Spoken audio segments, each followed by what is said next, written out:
Tayo po'y manalangin. O Diyos na makapangyarihan sa lahat, papasalamat po kaming muli sa pagkakataong ito na kami ay magtipon, magsama-sama upang sumamba at magpuri. Salamat po Panginoon sa pag-asang ito at dalangin namin matagpuan niyo po kaming may kagalakan, tangan-tangan ng aming mga pasasalamat mula sa mga araw na nagdaan, mula sa mga karanasan na tunay na ikaw ang aming kasama. Sa gabing ito, dakilang Diyos, magpalain niyo po kami. Mangusap po kayo sa pamamagitan ng Banal na Espiritu. Ang ngalan na Jesus. Amen.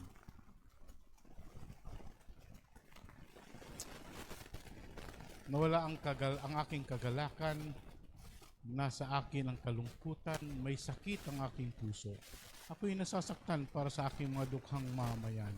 Ako'y nagluluksa, ako'y nasisiraan ng loob.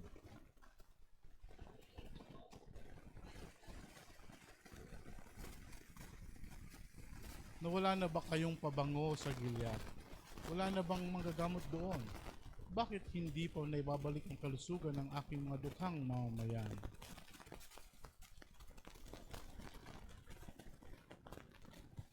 Tayo po'y tatayo sa ating panimulang pag-awit. Open my eyes that I may see.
Sige po, tayo po'y magsiupo. Sadyang napakabuti ng ating Panginoon sa bawat araw at tunay ang kanyang pangako na hindi niya tayo iiwan ni pababayaan man. Ang kapahulugan po nito ay hindi tayo mawawala ng pasasalamat at patutuo sa kabutihan ng ating Panginoon. Kaya dumako po tayo sa pasasalamat at patutuo. Sino man po na nais magpasalamat at magpatutuo sa kabutihan ng ating Panginoon na inaanyayahan po sa harapan.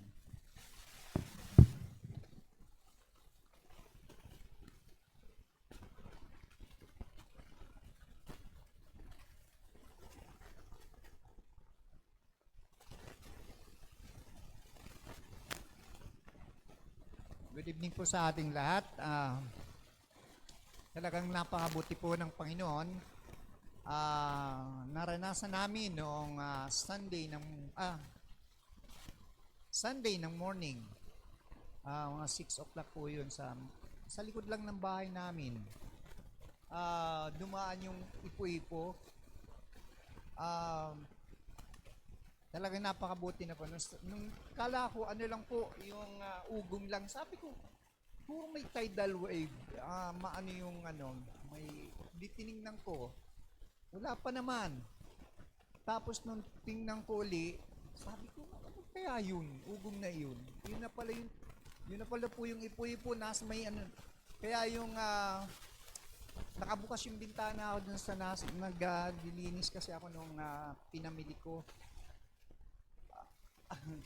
Nilipad yung napajuice ko na lang ako, Diyos ko. At salamat sa Panginoon at ganun lang. Parang lumisya din lang sa bahay namin. Pero yung sa likod namin, yasak talaga eh. Tapos yung nakakapagtaka yung saging na puno sa likod namin, isang puno. Naroon sa may nakasampay dun sa sasakyan po. Sasakyan nakasampay. Yung puno, isang puno ho. Talaga yung kabutihan ng Panginoon po ay patuloy na pag-iingat po sa bawat isa sa amin. Alam ko rin sa bawat sa atin. At ganun na lang po yung pasasalamat namin sa Panginoon, yung patuloy na pagsama at pag-iingat niya. At talagang nakakamangha yung kwan pong yun. Sabi po ng iba yan daw yun buhawi. Dahil hindi lamang po naman sa may lugar namin nagkaroon ng ganun eh. Yun sa kabilang bahay, may natuklap na bubong. Dito sa although yung doon sa may terrace namin, nagtumbahan talaga yung mga halaman namin na malalaki. Yung puno na po ng kwan. At yung doon sa may una namin, yung tricycle, na muntik nang mahulog sa doon sa may palayan. At yun po, talagang yung kabutihan ng Panginoon po ay patuloy na pinagkakatiwala niya sa amin, hindi lamang sa amin po. Maging sa bawat sa atin. Yun lamang po. Maraming salamat.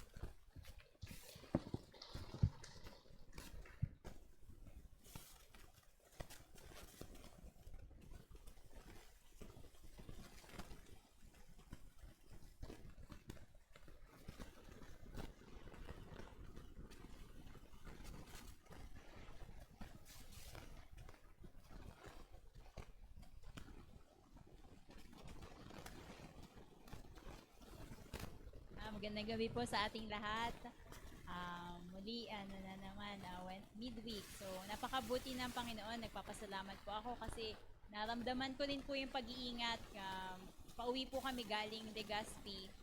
Madilim, gabi po. So, ang daming mga sa daan. So, may maraming pagkakataon na muntik-muntik na rin. Parang may sa gilid, parang siguro lasing yun, nagbabike, tapos walang ilaw. Buti na lang, sabi ni Ronbert, baha dun sa part na yun, kaya medyo umusog siya, halikupa. So nagulat na lang kami, nandun na yung nagbabike. So awan ng Panginoon, hindi namin nahagip. At parating ang may pagliligtas ng Panginoon. So confident kami na hindi kami iiwan, pababayaan. At ayun po. At saka po yung pagpapagaling, last week po yung mga bata, may sipon, may lagnat, awa ng Panginoon, patuloy na pinapagaling, patuloy na binibigyan kami ng kalakasan para makapaglingkod sa Kanya. At yun naman yung maisusukli natin sa ating Panginoon. Sabi ko nga, mabuti na naunawaan natin yun na wala tayong ibang maisusukli sa Kanya kundi paglilingkod, pagtatapat, at pagmamahal sa kapwa. So, salamat sa Panginoon at malinaw sa amin yung pamilya na ganun ang tungkulin nating mananampalataya. So dati kasi pag may mabubuting nangyayari, inaano ko na, ay kasi magaling akong ganito, ay kasi mabait akong asawa, ay kasi ganyan. So yung mga credits, puro sa sarili, puro sa pagsisikap mo, pero nung nakakilala ka ng Panginoon, nalaman mo yung yung salita niya, alam mo na dapat lahat ibibigay mo yung credit sa Kanya kasi piningatan kami, pinagpapala kami, pinapagaling kami. So, wala tayong hindi natin pwedeng itaas yung sarili natin. So, yung lesson last Sunday is yung mga previous mga pagkakatipon is pagpapakumbaba at yun naman ang mabuting natutunan natin na parating maging humble sa lahat ng natatanggap natin kasi lahat ito ay biyaya ng Panginoon. Salamat po sa Diyos.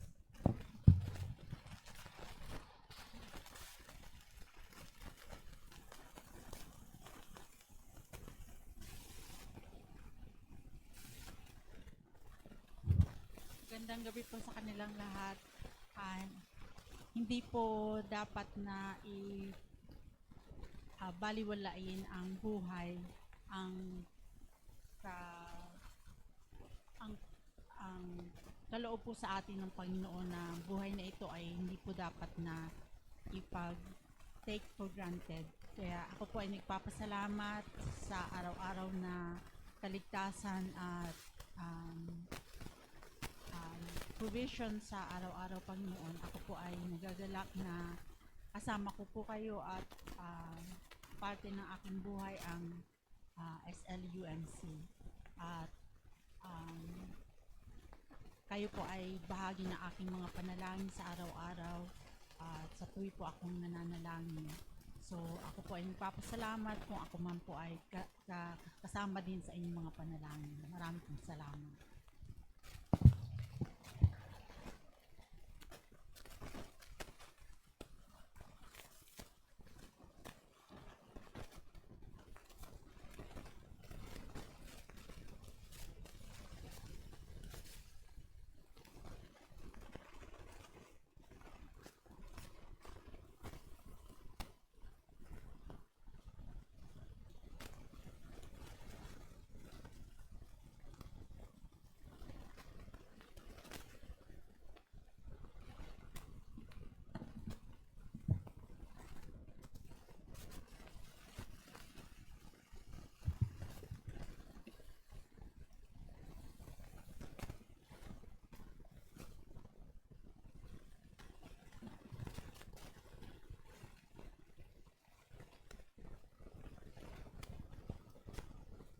Nais ko muna pong basahin yung pagbabatayan ng aking mensahe sa gabing ito na nagmumula sa aklat ng Jeremias, Kabanata 8, talatang 18 hanggang Kabanata 9, talatang 1. Ang kalungkutan ni Jeremias dahil sa kanyang bayan. Hindi mapapawi ang nadarama kong kalungkutan, nagdurugo ang aking puso. Pakinggan ninyo, naririnig ko ang iyakan ng buong bayan. Wala na ba sa Sion si Yahweh? Wala na ba roon ang hari ng Sion? At sumagot si Yahweh, bakit ninyo ako ginagalit?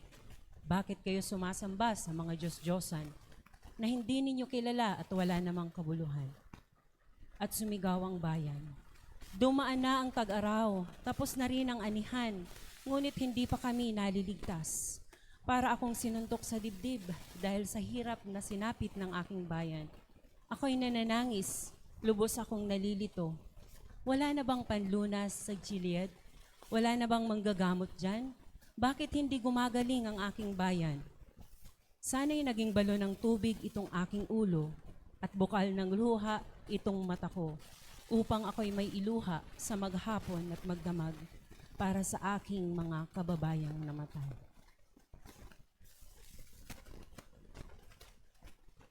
Ang title po ng aking mensahe ay ang puso ng isang tagapaglingkod. Ang propetang si Jeremias po ay kilala bilang the weeping prophet. Hindi dahil mahina siya, kundi dahil siya may pusong malapit sa Diyos at may malasakit sa kanyang bayan. Sa atin pong teksto, sa gabing ito, makikita natin ang kanyang matinding kalungkutan dahil sa kasalanan ng Israel at sa darating na paghuhukom ng Diyos. Minsan, madali tayong maging manhid sa kasamaan at sa pagdurusa ng iba. Ngunit sa gabi pong ito, ipinapaalala ng talatang ito na ang tunay na lingkod ng Diyos ay may pusong nagmamalasakit, lumuluha at nananalangin para sa kaligtasan ng iba.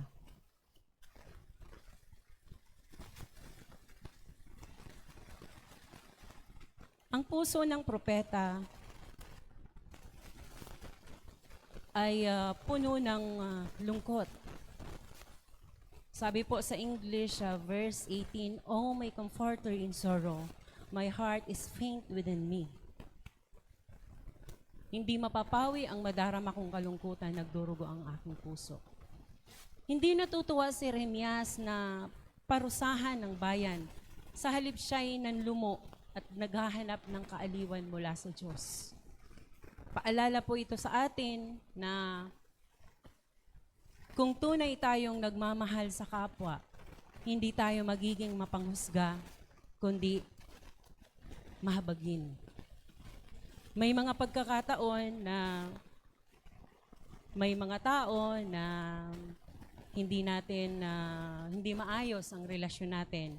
Aminin natin sa hindi, may mga pagkakataon na natutuwa pa tayo pag may mga negatibong nangyayari sa kanila. Pero paalala ito sa gabing ito na kung tunay tayong nagmamahal sa ating kapwa, kailangan wag tayong maging mapanghusga, bagkus ipanalangin natin sila na mapagtagumpayan nila yung kanilang pinagdaraanan. Sa gabi pong ito, kumusta ang ating puso? Kapag nakikita natin ang mga mahal natin sa buhay, kaibigan o kapwa na naliligaw at nalalayo sa Diyos, tayo ba'y nananalangin para sa kanila o nababaliwala lang natin? Dahil pinapriority natin yung ating mga sarili.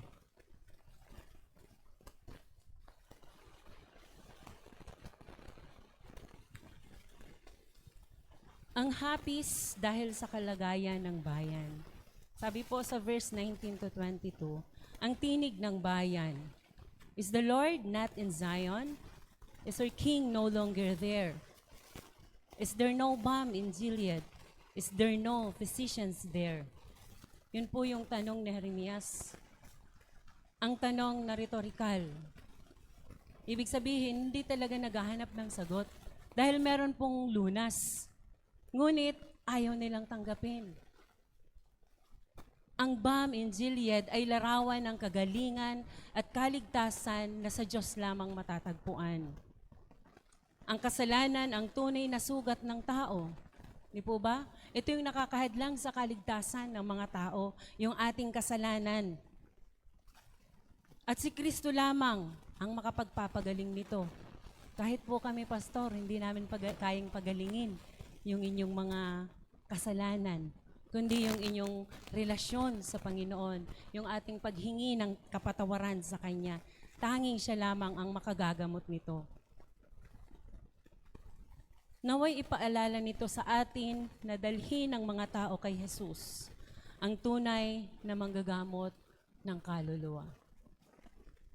Yes, nakakapag-advise po tayo, nakakapag-coach tayo, pero hindi talaga yung sagot.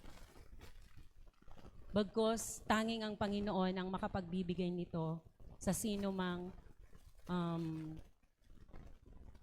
taong may pinagdadaanan o yung mga taong makasalanan. Ang panaghoy ng lingkod ng Diyos sa chapter 9 verse 1, "Oh, that my head were a spring of water, in my eyes a fountain of tears. I would weep day and night for slain of my people." Ang kanyang puso ay hindi tumitigil sa pagluluksa. Ito'y larawan ng matinding malasakit ng Diyos mismo sa kanyang bayan. nagsisilbi si Jeremias bilang tinig ng Diyos na nagpapahayag hindi lamang ng paghuhukom, kundi ng kanyang malasakit sa bawat isa sa atin. Tayo ba'y may puso ring handang umiyak, kagaya ni Jeremias, para sa mga nawawala, para sa simbahan, para sa bansa, sa mga nangyayari sa ngayon? Grabeng kaguluhan na. Ang tunay na pananampalataya, mga kapatid, ay hindi lang tumatanggap ng biyaya, kundi nagdadala rin ng burden para sa iba. Ibig sabihin, tumutulong tayo magbuhat ng kanilang mga kabigatan. Ang panaghoy ni Jeremias ay larawan ng puso ni Kristo. Siya na tumatangis sa ibabaw ng Jerusalem. Sabi po sa Luke chapter 19 verse 41. At nagbigay ng kanyang buhay upang maligtas tayo. Sa gabi pong ito, pagnilayan po natin, tayo ba'y nananalangin na may malasakit para sa mga nawawala? Kasi baka nananalangin tayo, katulad ng sabi ni Sister Jeline kanina, nung hindi pa siya nakakakilala sa Panginoon, puro personal, ano? Pero dahil nakakikilala na siya sa Panginoon, kaya niya nang gawin yung mga i-priority yung iba bago yung sarili. Pangalawa po, nakikita ba natin na si Jesus bilang Balm of Gilead sa lahat ng sugat ng bayan? Handa ba tayong maging tulad ni Jeremias na handa ang puso kahit masaktan? Kaya po, may mga pagkakataon na binibigay mo ng lahat, pero nasasaktan ka pa rin. Alang-alang sa pagmamahal sa iba. Handa ba tayong maging tulad ni Jeremias na handa ang puso?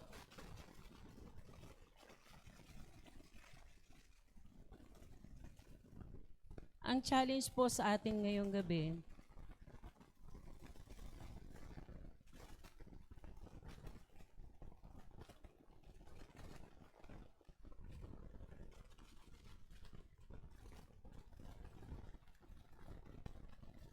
manalangin tayo hindi lang para sa ating sarili, pangangailangan.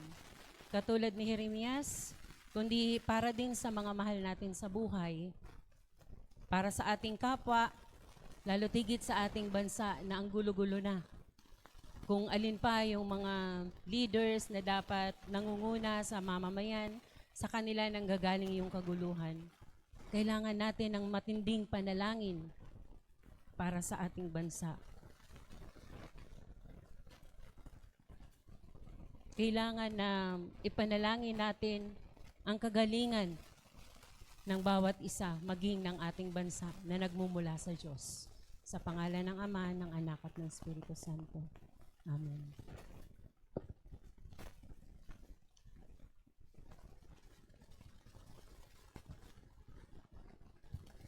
Salamat Pastor Dali sa napapanahong mensahe. Sa ating pong panalanginan, katulad po ng ating narinig, magkaisa tayo sa puso na katulad ni Jeremias na tumatangis para sa kanyang bayan.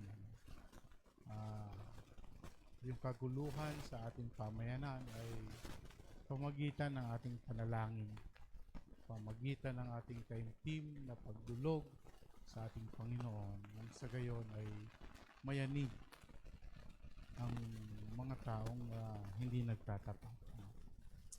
Pagkatiwala natin sa Diyos na siyang gagawa ng lahat para maranasan natin ang pamayanan na may kapayapaan, may katarungan. Sama din natin sa panalangin ng ating paggawa ng iglesia, sa Friday and Saturday, yung lahat ng council members saka organizational leaders na asahan natin sa lay servant ministry, Friday and 1 p.m. ang Friday hanggang Saturday ng noon. Then sa Sunday, ito po yung ating Mission Sunday. Sana usama natin sa prayer. Lahat ng ating mga outreach areas ay dadalhin natin sa church para iparamdam natin sa kanila ang ating pagmamahal. Ang iglesyang ito ay kabahagi sila. Yun ang isang pagdiriwang na makasama yung ating mga kapatid sa mga outreach. Mamaya mag-meet para i-finalize. Sama natin sa panalangin yan. Sama din natin sa panalangin ang kalalagayan ng iglesia. Yung kanyang pinansyal, yung kanyang mga programa. Sama natin sa panalangin yung school, yung mga parents, sa mga bata. Sama natin sa panalangin. Mga pagdiriwang, kung meron tayong mga pagdiriwang, kasama po natin. At yung mga health, patuloy natin sama sa panalangin si kapatid na Christian, palakasin siya. Kasi Ate Camille, patuloy natin sama sa panalangin. Sige po, tayo pa'y dumako sa panahon ng panalangin. Tayo pa'y lumapit sa ating Panginoon.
Napakinggan namin, Panginoon, sa gabing ito ang pagtangis ni Jeremias.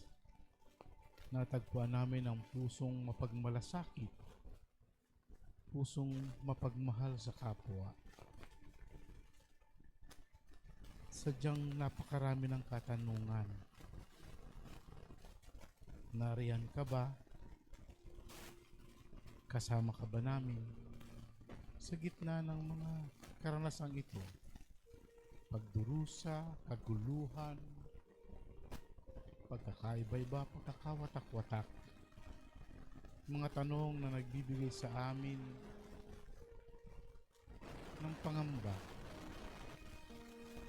sapagkat natatakot kami mawalan. Sa ganitong diwa o dakilang Diyos, hinihingi po namin ang kapatawaran na sa gitna ng pag-aalinlangan, sa gitna ng kaguluhan, ang aming iniisip ay yung aming sarili lamang.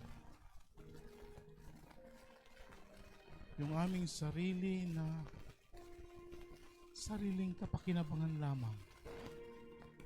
Humihingi kami ng kapatawaran o dakilang Diyos. Pagkos matutunan namin ang iyong pangako na sasamahan mo kami hanggang sa huling panahon. na kung kami ay magtatapat at maglilingkod, ikaw ang aming kasama. Ikaw ang matibay na muog na aming sandalan upang hindi kami mapahamak. Hindi kami mag-alinlangan at may katiyakan kami na sa bawat gagawin namin, sa bawat pagpapasyahan namin, sa bawat kakaisahan namin ay ikaw ang aming kasama. O Diyos na maibigin, matagpuan mo nawa ang bawat isa sa amin. Ang iglesyang ito na nagmamalasakit sa gitna ng hapis ng aming buhay. Ikaw, Panginoon, ang aming panghawakan. Magtiwala kaming lubos sa iyo. Ang kaligtasang biyaya ay maranasan namin sa pamagitan ng araw-araw naming pagtatagumpay na kasama ka. Kung kaya patuloy kaming lumalapit sa iyo, O Diyos, na patuloy nawa naming yakapin ang sakripisyo ni Kristo,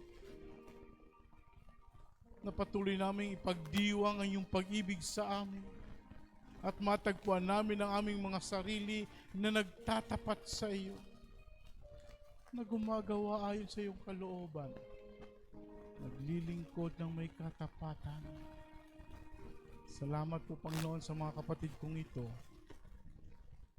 na sa kanilang pagtatapat, iingatan mo po sila, pagpapalain mo po sila, at mararanasan nila ang isang buhay na patotoo, na ikaw ay kumikilo sa bawat araw ng kanilang buhay.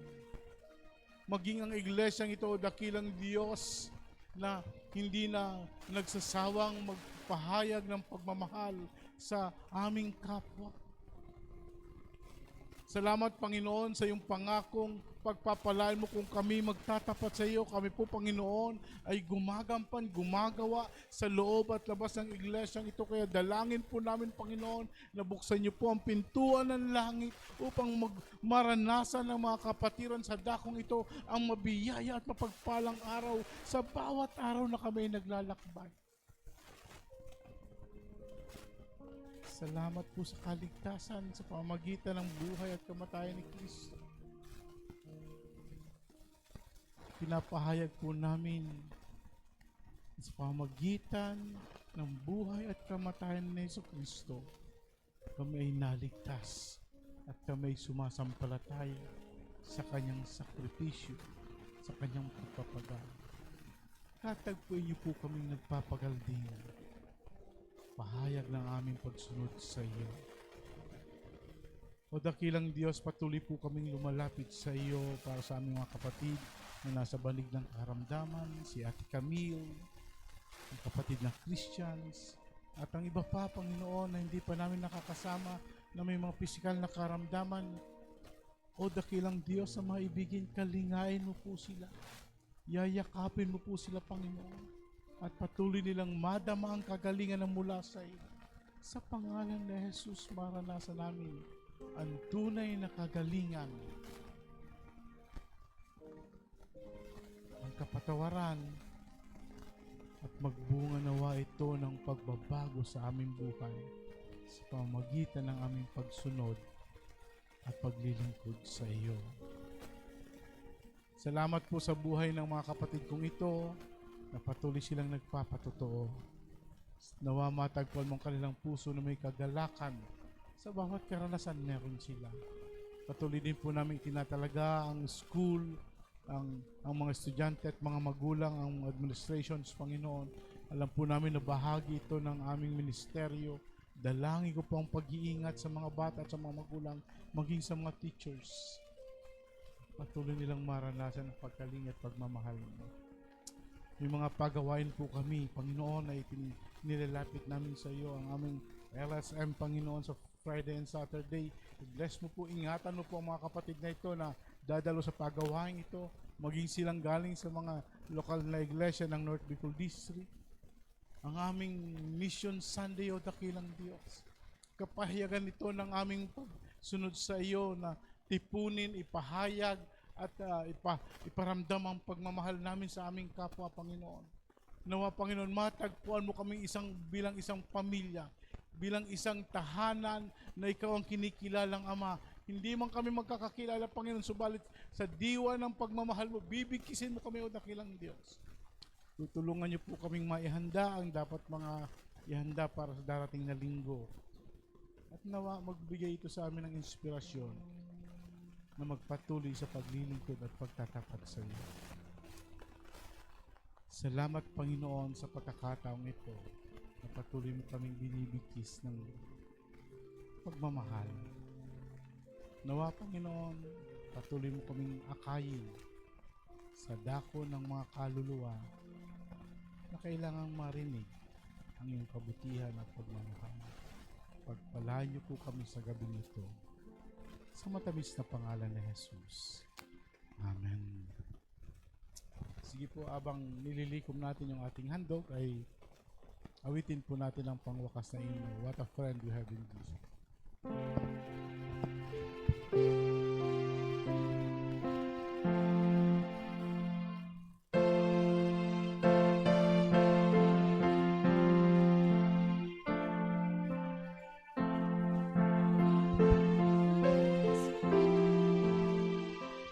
What a privilege to carry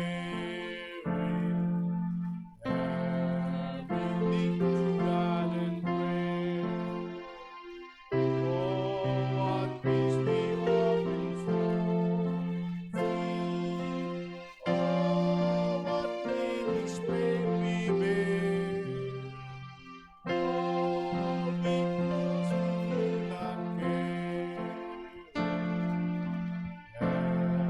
Everything to God in prayer. Every trials and temptation. Is there trouble anywhere? We should never be. Take into the Lord and pray. And we'll find our faithful. All our sorrows share. Jesus knows our every need. Take to the Lord and pray. All we weak and every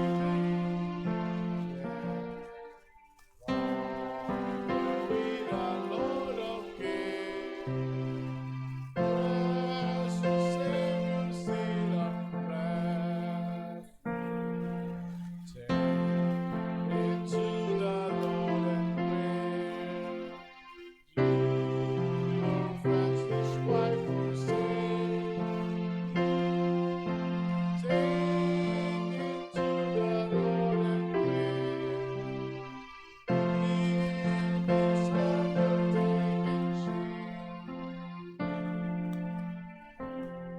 find us